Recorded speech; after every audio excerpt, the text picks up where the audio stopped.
Halo Pioni, selamat datang kembali di channel Pi Network Update teman-teman. Teman-teman, kali ini saya akan membahas sedikit mengenai mainnet checklist teman-teman ya. Seperti yang bisa kita lihat di akun kita masing-masing teman-teman di sini. Di mainnet checklist nih kita akan disuguhkan dengan berbagai proses ya yang menuju ke daftar mainnet, sehingga nanti akun kita sudah termigrasi oleh koinnya ya, dan koinnya bisa segera kita gunakan teman-teman. Nah teman-teman, sebetulnya kalau yang sudah lolos di poin 6 teman-teman ya, ini sudah tenang ya, karena di sini tunggu hasil KYC nya sudah selesai. Di sini katakan hasil KYC akan bergantung pada verifikasi identitas, nama Anda cocok dengan nama akun Pi Anda ya. Ini sangat jelas ya, di identitas KTP dengan di identitas akun Pi kita harus cocok teman-teman. Dan sesudah sudah mendapatkan hasil lolos seperti ini teman-teman, selesai ya. Nah di sini kita akan disuguhkan ke poin nomor 7 yang di sini dikatakan katanya selamat ya, Anda telah ditambahkan ke antrian migrasi otomatis. Jadi sebetulnya kalaupun yang di poin nomor 8 ini belum selesai teman-teman, kita sudah sangat tenang kalau sudah dimasuk di poin nomor 7 ini sudah selesai ya. Karena di sini dikatakan bahwa memang akun kita ini otomatis sudah terverifikasi sebagai akun asli ya. Jadi identitasnya cocok ya. Tidak ada pelanggaran AML dari pemerintah ya, tidak ada daftar sanksi anti terorisme ya, ataupun ada pelanggaran-pelanggaran lain yang mengenai identitas kita ya. Makanya ini sudah lolos. Ini pun nomor 7 sudah lolos. Ini kita tinggal menunggu saja. Sebetulnya memang antriannya kita tidak tahu ya, apakah memang cukup lama atau sebentar atau mungkin cukup sangat lama. Nah kita tidak tahu teman-teman, karena di sini dijelaskan di poin nomor 7 ini selamat katanya Anda telah ditambahkan nih ke antrian migrasi otomatis. Jadi sebetulnya kita tinggal menunggu saja ya. Nah ini dikatakan saldo Anda yang dapat ditransfer akan dimigrasikan ke dompet Anda di blockchain mainnet. Setelah transfer ke mainnet, akun Anda akan ada masa tunggu 14 hari. Nah bagian yang tidak terkunci akan bebas digunakan segera setelah periode tertunda 14 hari. Sedangkan bagian yang terkunci hanya dapat ditransfer setelah berakhirnya durasi penguncian yang Anda pilih. Nah teman, sebetulnya kita tinggal menunggu saja ya. Jika dikatakan juga di poin nomor 8 ini, Anda akan secara otomatis ditambahkan ke antrian migrasi jika Anda telah menyelesaikan langkah 1-7. Jadi poinnya di 1-7 ini sangat penting untuk kita segera masuk ke antrian otomatis. Nah di sini dikatakan Pico Team sedang memproses pengguna sebelum kita teman-teman ya, dan menyelesaikan persiapan akun Anda untuk migrasi. Nah teman-teman, di poin nomor 7 sebetulnya bisa kita klik di sini ya. Nah di sini kita klik. Ini perlu kita pahami teman-teman, karena di sini dikatakan informasi-informasi penting ya mengenai token yang nanti akan termigrasi ke dompet kita teman-teman ya. Ini bisa kita baca. Nah teman-teman, ini sudah saya translatekan ya untuk lebih memahami apa sebetulnya yang ada di teman-teman ya, yang ada di sini ya. Nah ini kita harus kita pahami. Ini mungkin semacam apa teman-teman, surat perjanjian mungkin ya. Nah di sini dikatakan nih, kalau kita translatekan ya di yang poin pertama di sini ini ya teman-teman, nih untuk kepatuhan hukum jaringan katanya Anda harus menerima pengakuan untuk menerima token Pi ini sebelum Anda dapat bermigrasi ke mainnet teman-teman ya. Nah di sini dikatakan acknowledgement to receive Pi token. Nah ini ya, pernyataan untuk menerima token Pi kepada nama saya nih ya, penerima token oleh penerima tunduk pada keakuratan representasi dan jaminan berikut katanya ya. Di sini penerima dengan ini menyatakan dan menjamin sebagai berikut. Nah ini teman-teman harus kita baca secara detail ya, jangan sampai setelah kita dimigrasi koin Pi-nya nanti terjadi masalah karena kita melanggar ini teman-teman ya, melanggar perjanjian kepatuhan ini ya, kepatuhan untuk menerima token P ini. Nah, kita harus baca dulu secara detail teman-teman. Di sini dikatakan penggunaan token. Nah, ini harus kita perhatikan ya. Jadi setelah token kita siap digunakan pun, ini ternyata memang ada rambu-rambu yang harus kita pahami ya di poin nomor 7 ini teman ya. Di poin nomor 7 ini dijelaskan secara detail nih. Coba kita baca. Di sini, penerima memperoleh token untuk tujuan eksklusif menggunakan token untuk akun penerima sendiri. Jelas bukan akun orang lain ya. Bukan sebagai calon atau agen, dan bukan dengan maksud untuk dijual kembali, spekulasi atau investasi, dan penerima tidak memiliki niat untuk menjual, memberikan partisipasi apapun dalam atau mendistribusikan yang sama, dan tidak bertindak sebagai penjamin emisi, dealer atau orang lain yang berpartisipasi dalam distribusi token teman-teman. Ini mungkin jual beli akun mungkin ya, kalau saya pahami ya teman. Jadi memang disarankan nih penggunaan nanti token setelah masuk ke dompet kita itu disarankan hanya penggunaannya di market internal ya teman, di ekosistem, di dApps ya, yang mensupport Pi teman-teman ya, jangan yang tidak diperbolehkan ya. Di sini penerima tidak mengharapkan keuntungan dari memperoleh token. Penerima memahami bahwa setiap likuiditas untuk token atau kemampuan untuk menjual kembali token mungkin terbatas, dan tidak boleh memperoleh token dengan harapan untuk dijual kembali dengan keuntungan teman-teman ya. Nah, penerima memahami bahwa token dirancang semata-mata untuk tujuan penggunaannya di jaringan Pi teman-teman. Jadi memang alangkah lebih amannya kalau kita memang bertransaksi itu di jaringan Pi ya, di ekosistem Pi teman-teman ya, di dApps yang sudah ada di hackathon dan sudah disetujui oleh core team untuk kita bisa bertransaksi di sana ya. Token tidak mewakili hak atas aliran pendapatan, distribusi, pembagian keuntungan, atau bertindak imbalan uang atau bunga lainnya. Nah, teman, di sini kita jelaskan lagi nih. Kita baca lagi di poin yang B-nya ya, di sini teman ya. Prohibited participation. Jadi partisipasi atau peserta yang dilarang nih.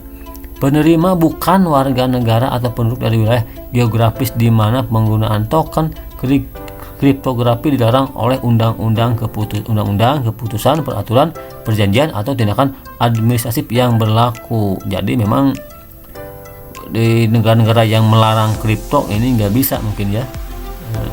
Warga negara atau penduduk dari atau berlokasi di wilayah geografis yang terkena sanksi atau embargo AS atau lainnya yang berlaku ya.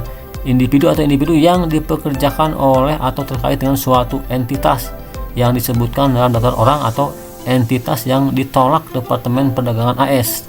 Departemen Perdagangan AS, daftar warga negara yang ditunjuk khusus atau orang yang diblokir Departemen Keuangan. Jadi memang teman, ini kenapa kita memerlukan KYC dengan identitas, KTP ataupun paspor ataupun SIM ya. Ternyata untuk ini teman, untuk mentelusuri ini ya.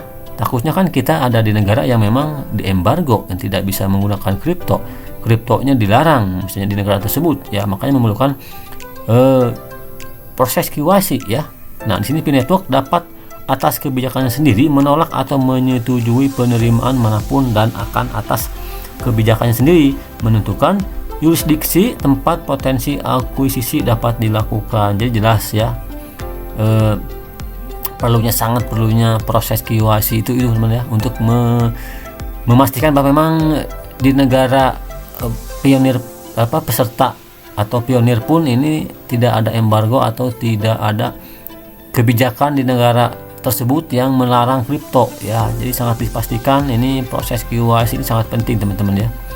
Nah, di sini pembatasan transfer kan ya, kalau kita lihat di poin yang berikutnya teman, di poin C ya, di poin pembatasan transfer ya, di sini di poin C ini ya, nih teman-teman di sini ya. Nah, kita coba translate nih pembatasan transfer. Nah, token tidak dimaksudkan sebagai sekuritas, tetapi ada ketidakpastian substansial mengenai klasifikasi sekuritas aset digital saat ini, dan tidak ada penawaran, penjualan, atau distribusi token yang telah didaftarkan di United States Securities and Exchange Commission (SEC) ya, atau otoritas lain di negara bagian manapun atau negara atau yurisdiksi lain. Nah, jika token dianggap sekuritas token dan dapat tunduk pada pembatasan penjualan kembali dan persyaratan lainnya. Jadi sangat jelas token P ini teman-teman seperti dijelaskan di sini ya, tidak ada penawaran katanya penjualan atau distribusi token yang telah didaftarkan di United States Securities. Jadi memang belum open minded kan ya masuknya ini ya. Oke, kita lanjut baca lagi teman-teman. Nah, token tidak dapat ditransfer selain sesuai dengan hukum yang berlaku. Penerima memperoleh token semata-mata melalui kontribusi penambangan dan tidak ditawarkan atau dijual token secara langsung atau tidak langsung melalui segala bentuk ajakan umum atau iklan umum, termasuk iklan, artikel, pemberitahuan atau komunikasi lain apapun yang dipublikasikan di surat kabar, majalah atau media. Jadi sangat jelas untuk memperoleh Pi ini teman memang kita harus nambang ya. Tidak bisa dengan seperti yang dibilang di awal kan, ini untuk project Pi ini tidak ada pre-sale ya, tidak ada token dijual sebelum listing, dijual murah, tidak ada ya. Setiap orang mempunyai kesempatan yang sama untuk memperoleh Pi token ini dengan cara nambang sendiri ya teman-teman. Oke, beda lagi kalau memang sekarang sudah ada banyaknya yang terjadi kan transaksi peer to peer ya, bisa saja sih ya menurut saya. Jadi seseorang menginginkan Pi coin dan seseorang memerlukan rupiah misalnya, bisa saja kan barternya antara Pi coin dengan rupiah misalnya ya. Di sini kita lanjut lagi baca teman-teman ya. Kecanggihan penerima dan akses informasi. Nah, penerima memiliki pengetahuan dan pemahaman yang memadai tentang token kripto, mekanisme penyimpanan token seperti dompet, token, teknologi blockchain dan protokol keamanan yang sesuai, serta masalah keuangan dan bisnis untuk memahami dan menghargai resiko dan implikasi dari memperoleh token. Penerima telah memperoleh informasi yang cukup tentang jaringan Pi dan token untuk membuat keputusan yang tepat untuk memperoleh token teman-teman ya. Jadi teman kalian bisa baca sendiri ya, emang ini sangat penting sih sebetulnya. Jangan sampai kita nanti setelah terus token kita di migrate ternyata ada kebijakan di sini yang sebetulnya mungkin jarang-jarang dibaca juga ya. Tapi sebetulnya ini sangat penting karena ada kebijakan-kebijakan untuk kita mematuhi penggunaan token nanti setelah di migrate teman-teman. Di sini dijelaskan ya di mainnet checklistnya ya. Jadi sangat jelas teman-teman bahwa memang penggunaan token Pi-nya pun nanti setelah di migrate ini ternyata memang ada kebijakan-kebijakan yang dilarang ya untuk menggunakan token Pi-nya. Dan ini pun mungkin menunggu antriannya kita tidak tahu ya sampai kapan, karena memang di sini dijelaskan Anda akan secara otomatis nih ditambahkan ke antrian migrasi ya jika Anda telah menyelesaikan langkah 1 sampai 7. Dan memang sebetulnya kan di sini dijelaskan juga. Nah, selamat Anda telah ditambahkan ke antrian migrasi otomatis ya. Di core team sedang memproses pengguna sebelum Anda dan menyelesaikan persiapan akun Anda untuk migrasi. Jadi saya harapkan memang untuk kita sedikit bersabar saja karena waktu tidak dapat ditentukan dengan pasti ya. Dan di sini dijelaskan di core team sedang memproses pengguna sebelum Anda. Nah, pengguna sebelum kita tidak tahu berapa banyak ya antriannya.